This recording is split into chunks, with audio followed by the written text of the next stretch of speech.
Okay, if there is one secret weapon enye mtu anaweza kuwa nayo, hata mtu aende juu arudi chini aende wapi haiwezi kunyang'anya, is your skill and knowledge. So leo tunataka tuangalie two stories, actually two of my favorite stories zenye ina cover training, knowledge and skill. Inasaidia wase, ina come in hand, ina come clutch sana. So before we get to today's story, please don't forget subscribe button iko tu hapo, then notification ikue on, don't miss any videos while they are coming. Alafu lastly, please share this video na mwisho kabisa, don't forget to comment, interacting hapo, si ndio? Now let's not waste much time, let's get into today's video.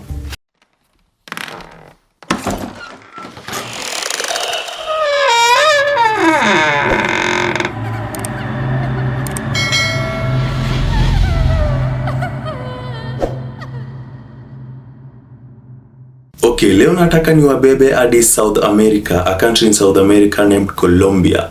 Late 90s, early 2000s. Now Colombia ilikuwa country yenye iko upside down. Hauwezi ingia, hauwezi toka because there was something happening in this country. Kutoka nje kutembea freely hauna hiyo option. This is why the government was fighting against a group of people. These were paramilitary groups. Hizi ni groups zime underwent military training, lakini skill yao ya military hawatumii kujenga nchi. They want to divide the country. In short, wanataka kukonga the country, wanataka control everything. Kenya inaingia, Kenya inatoka, every part of the country. Now the government walikuwa na deal na wase. Na wase walikuwa wengi. Ukitembea hivi nje upatane na watu wanakufagia, especially they were targeting civilians. Wanaenda wanawachukua, wakipatana pia na the official military au pia wabahatishi wanawachukua to an extent.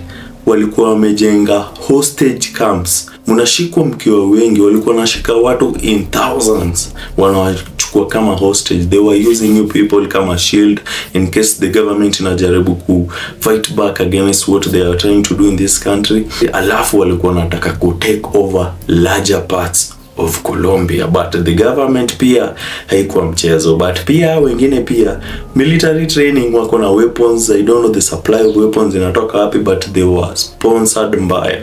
Now the government was trying to neutralize this country, but it was becoming hard. Now the government started with rescuing hostages. So walikuwa wamecover area kubwa, they were locating penye kuna hizi ma hostage camps, wanaenda wana rescue wase.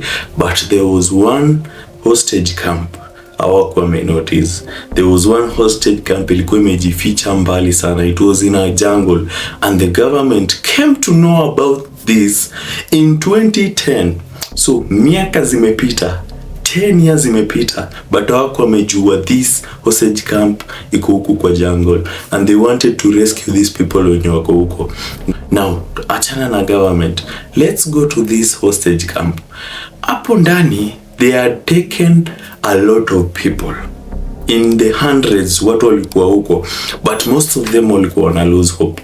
All these years walikuwa wana lose hope. All these years wanaona help is not coming, the government is not going to save us.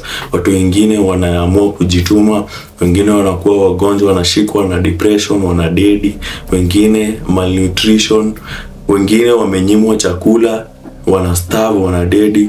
Now people were giving up. Imagine staying as a prisoner for over, imagine umeka 5 years, inaelekea 10 years. People were losing hope, but the government ilikuwa imenotice kitu. So the government wanted to do this. They wanted to send information to the prisoners inside. Wawaambiaje, walai tumejua penye mko, hatujawasahau, tunawakujia. And the reason the government wanted to send this message ni wase lose hope, because wame notice watu wana lose hope na wanadedi. Mki lose hope, ase wanashinda. Now in this camp, ase walikuwa wamekaziwa mbaya. They knew how to control these people, and by the time the government ilikuwa inajua ase wako hapo, there were 79 people, and 16 of these people walikuwa military plus the police. Hawa ndo wako na skill. Hawa sasa walikuwa control. So walikuwa na control kenye wanaona, venye wanatembea. But the only privilege walikuwa wanapewa sana ni mnaweza sikiza radio So watu walikuwa wanangoja hii masaa ya kusikiza radio, ndio time wanaweza chill, at least wabuy hope, wasikize music and whatever. Now that was the only privilege they were given. Now this other side, the military inataka kutafuta tactic ya kutuma message to these people, wawaambie tunakuja. What was the method? They didn't know. Hawezi karibia hii area, and one of the officers akiwa in the station akasema, okay, kuna tactic moja we learned but we have never put it to use, so ni kama itatusaidia. There is a communication method only done by training with the military, inaitwa Morse code. Now what is Morse code?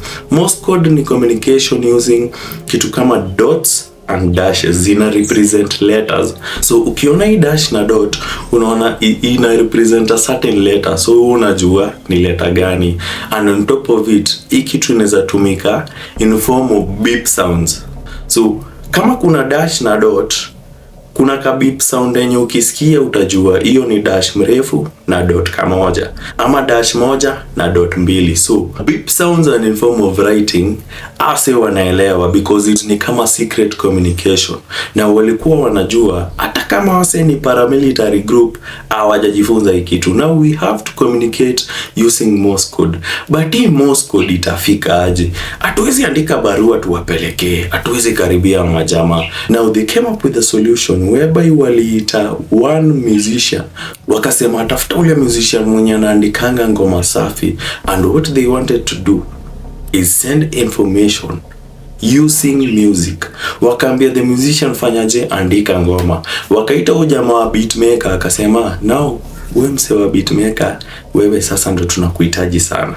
So we want to send a message using Morse code, using beep sounds, na tunataka message enye nasema tumeokoa watu fulani, musi lose hope, tunawakujia. Now the beatmaker ameenda ameorganize beat vizuri, ameingiza information hapo, akasema tutaeka this beep sounds in the chorus. Now the song was ready, imeproduciwa, ishakuwa complete, ngoma ni safi. Now walitafuta the best songwriter and musician.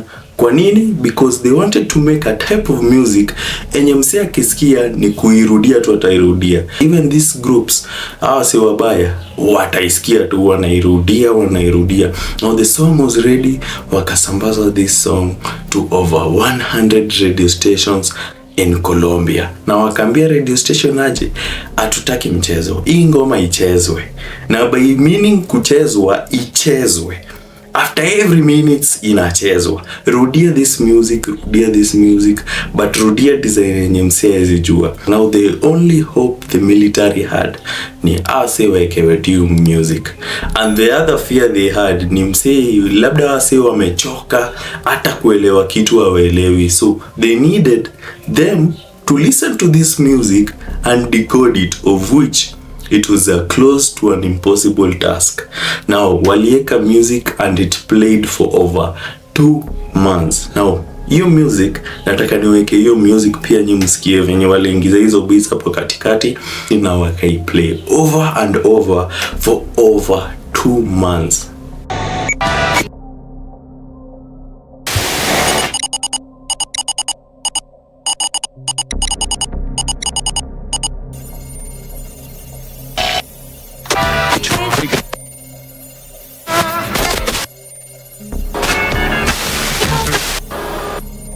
Quiero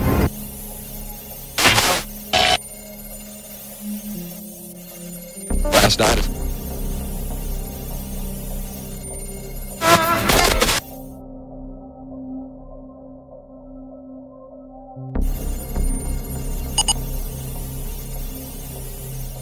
Hicimos una canción que tenía en su coro mensajes codificados, mensajes que solo entendemos los integrantes de las fuerzas militares. Sin que los terroristas de la FARC se dieran cuenta, llegamos a nuestros hombres.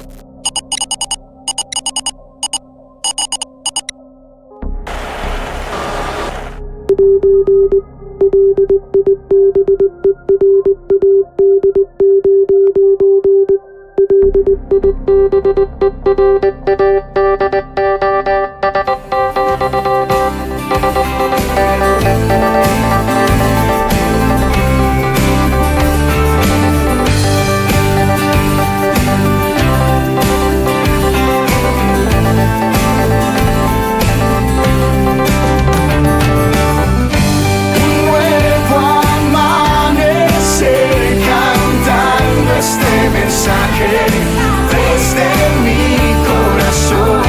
Now, while this music iko on air inasambazwa, hapa military pia inapiga rescue mission in other camps, other hostage camps, alafu wakiproceed to this specific camp yenye wako wamejua. Now let's move to this other camp. Music inachezwa, watu wanasikia tu music vizuri, imewabamba mbaya, lakini imerudiwa sana.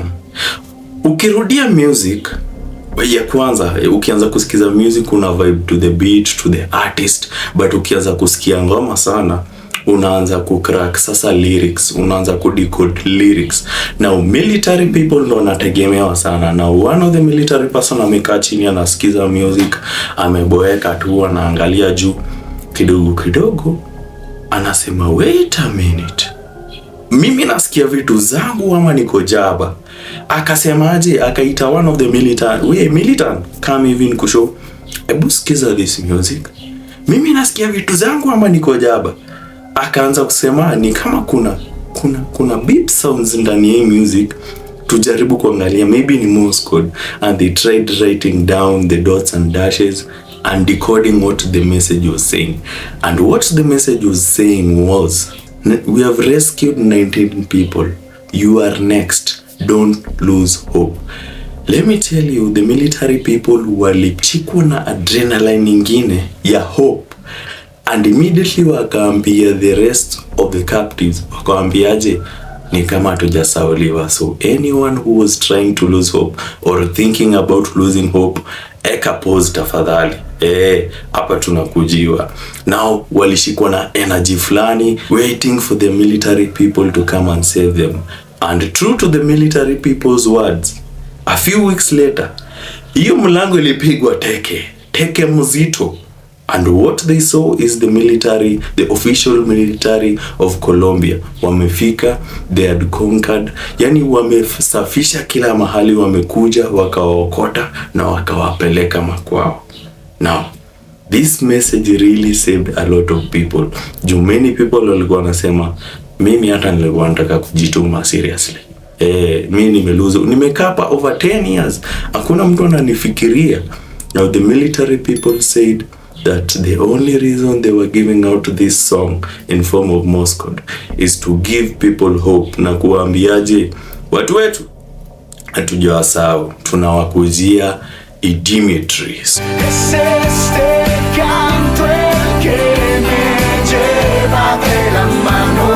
Escucha este mensaje, hermano.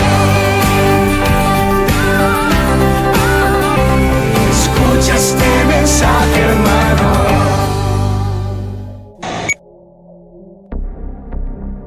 So walikuja wakachukuliwa, and the people were safe and sound. And Colombia, iwo ili take time. Unasikia walikuwa prisoners for almost like 10 years, 8-10 years. This war took long, but eventually they came and settled down, and the country became well again. So walitumia Morse code kutuma message. Ni rare sana kutumia that Morse code, inatumikanga rarely. Now that helped them. Now the second story is similar to this, and let's get into the second story.